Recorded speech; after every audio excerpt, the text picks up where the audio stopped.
When it comes time to make the clamp, that is when your non-dominant leg plays a big role. So we begin with our dominant leg.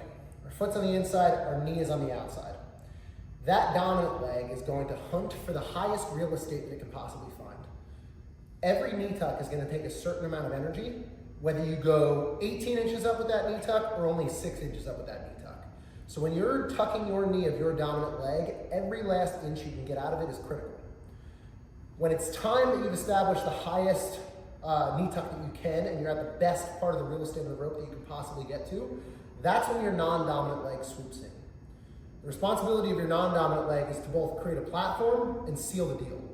It does so by swooping around to the outside of the rope, and we want to make this a very exaggerated trip. There's nothing worse than when you get a tiny little bite on the rope with just the tip of your toe. So we want to go all the way around and get the meat of our foot on that rope, pull the rope underneath our dominant foot, and then seal the deal by putting toe on top of toe. What it looks like. Dominant leg tucks as high as it can. Non-dominant foot goes way around back and pulls the rope underneath the dominant foot. This deal is not sealed until the non-dominant foot closes down on top of the toe of the dominant foot, leaving the rope in between the arches of my feet and ready to take my entire body weight. But there's a few things that can go wrong. First thing that I see go wrong. The rope isn't on the meaty part of the foot. We want to make sure that that rope is up as close to the ankle as we can so it's not slipping off the toes. The toes are very weak, they can't hold the full body weight.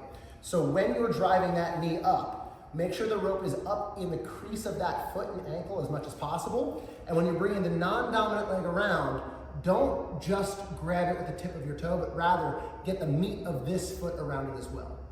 As long as we have the meat of both feet on it, it can end up in our arches. If it's on the toe of either foot, it'll never end up in the arch. The second thing that I see go wrong is what I call the rope sandwich. The dominant leg goes up.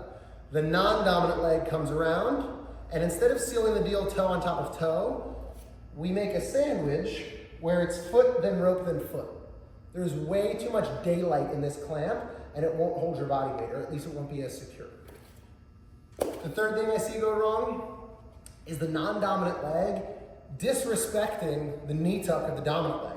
When the dominant leg does all it can to tuck as high as possible, it is an absolute insult for the non-dominant leg to settle for rope down here. Because if we settle for rope down here, the top leg will settle for that same rope. But if this top leg earns this quality piece of real estate, it's the responsibility of the non-dominant leg to come in and seal the deal airtight way up top. So, in summary, meat of the foot,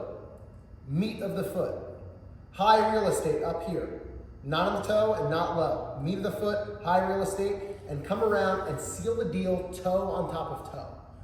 These are three critical details where if any one of them is slightly wrong, you will lose all confidence in your clamp because it'll be like a trap door that falls right out from under you. But if you can trust in these three details, and you can keep this rope deep on the meat of the foot, you can claim high real estate, and you can seal the deal toe on top of toe, you can trust all of your body weight on that rope, and you can stand up with it.